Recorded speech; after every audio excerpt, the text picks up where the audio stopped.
Rarity collection. This reminds me of another time in the game's history where immense power creep was coming.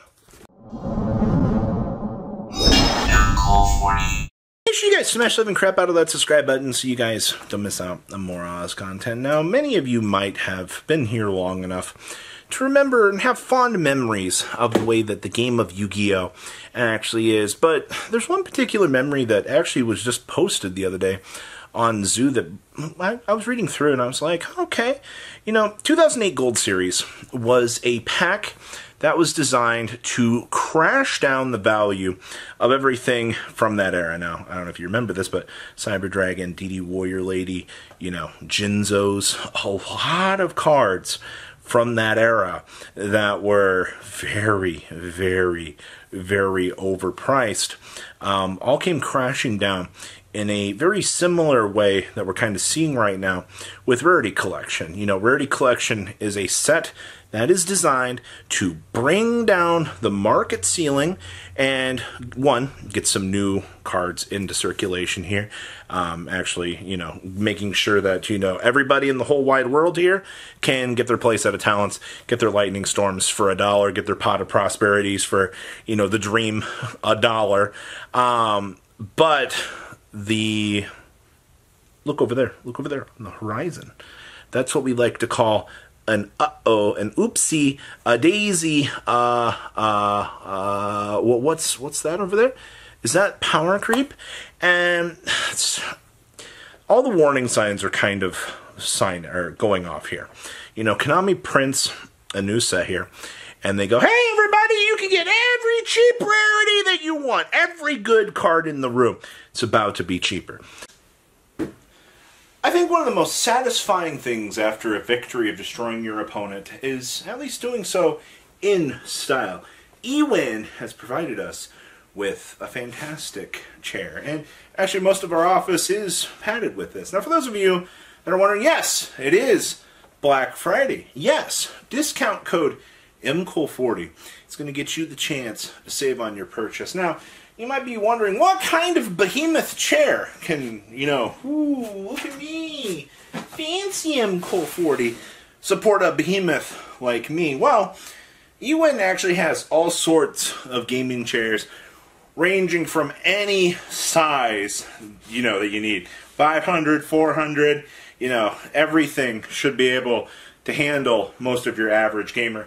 And like I said, discount code MCOOL40 is going to get the chance to save. And of course, these chairs, 100% reclinable, 100% actually for the long term.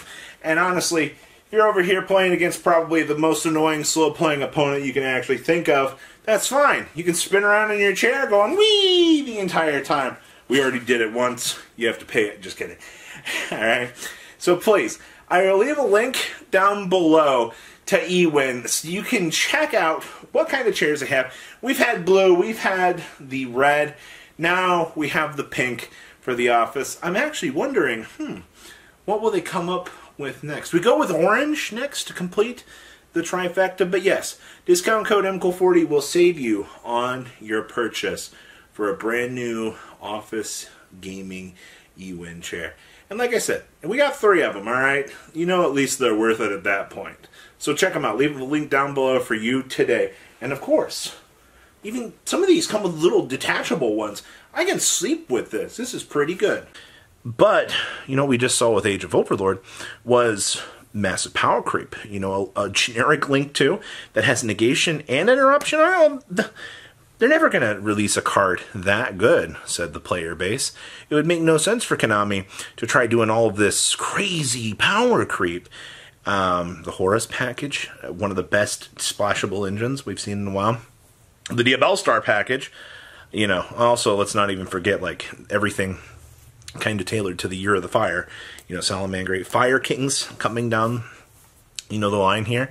So, I don't want to take anything away from the spectacles here that are like, oh my gosh, Konami cares about the player base. The illusion is cheap cards bring new players in. It's a new form of cash.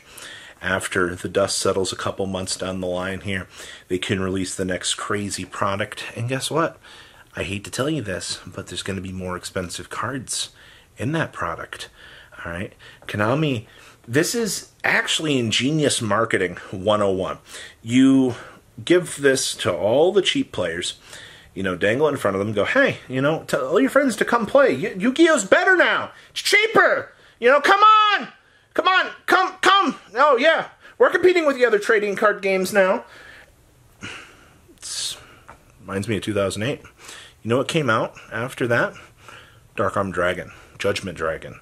You know, terrible Powercreep memories.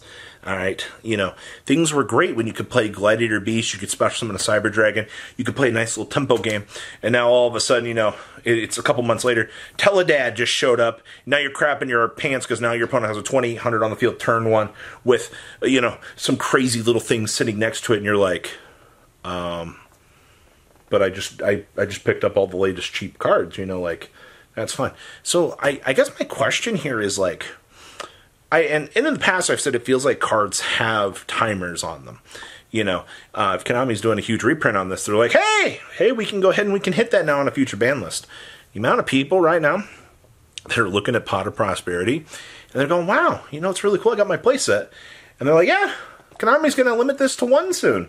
Yeah, I wouldn't be surprised. I would not be surprised to see so many of the things in this set eventually find their way on the Forbidden and Limited list. It's, you know, Konami might have gotten new management. Maybe that's not the case.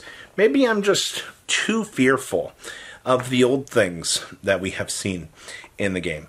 I mean, we are no strangers to seeing this formula where we go through huge reprints. You know, the old formula was what? 4 reprints? Maybe 5?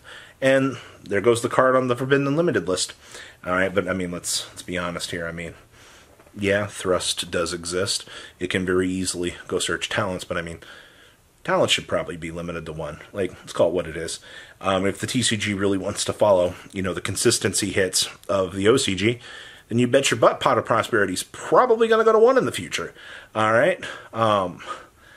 These are all things to kind of consider. And I mean, yeah, we're maybe on the top shelf pulling off conspiracy theories that somebody's going to point out, but the writing's on the wall, all right? Like, people have a right to look at this set and go, wow, you know, this is really cool, and I can pick up all the cheap stuff. And I mean, to be fair, are you really going to feel all that bad if your Pot of Prosperities get limited after you spent $8, $9, $10 for a play set? I mean, like, it comes down to usability. Now, if you're somebody out here that had OG Starlights that was complaining because, oh my gosh, you know, I can't believe this. You know, they ruined the value. You had months to sell these things.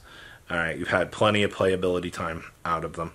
All right, is what it is at this point in time. So, I actually wonder wholeheartedly, because the 25th anniversary, we are technically ramping into it for, you know, next year is going to be the time. My question is what level of interesting power creep could they have amassed for this? Because the biggest question you got to ask yourself is, you know, with this game being, you know, nostalgia, let's call it what it is at this point in time, there's probably going to be something Blue Eyes and Dark Magician related. We've talked about this countless times. And could you imagine if we're just reprinting all this stuff just to make some crazy powered up Dark Magician / new Blue Eyes monsters that inevitably are just the craziest things ever, and they just force us back into an era of Dark Magician and Blue Eyes? I mean, we already saw Blue Eyes run through a world years ago, but I mean, there's all sorts of cool, crazy things that they can do. You know, at this point in time, Yu-Gi-Oh doesn't need to introduce any more mechanics. Like, let's be completely honest here. This game is already incredibly hard to play, and I've already read reports from people that are like, yeah, I started playing, and I saw pendulum cards, and I just checked out. I don't blame you for that, honestly, because that's genuinely how it feels when you look at pendulum cards. All right, you look at these things and you're like, wow, these are so much text, you know.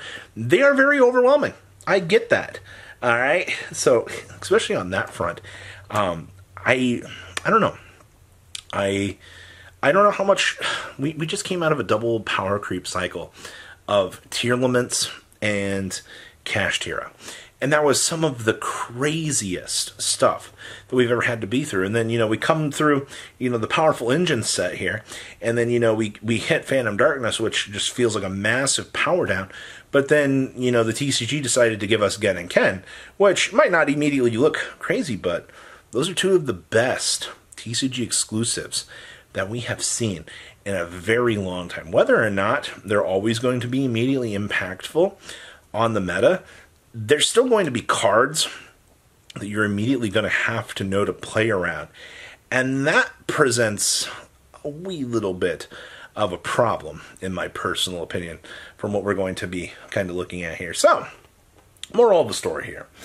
The fine tinted, nice shades of reprint, nostalgia that we're wearing here are all great right now. Rarity collection, it's fantastic. It's bringing in all these new cards. Konami just set the stage, cleared the slate, cash in on all their reprint equity. Now they can print all of the crazy Powercreep cards that they want from this point going forward. And as those new players come creeping on in here, like, ooh, Yu-Gi-Oh's looking kind of cheap right now. Let's call it what it is. It's a new round of cash cows.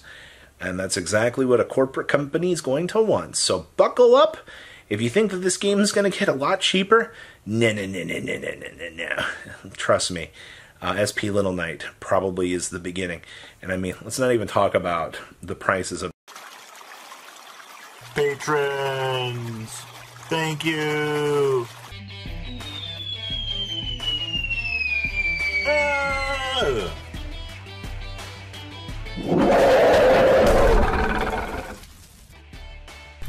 Thank you so much for watching. Check out these other videos.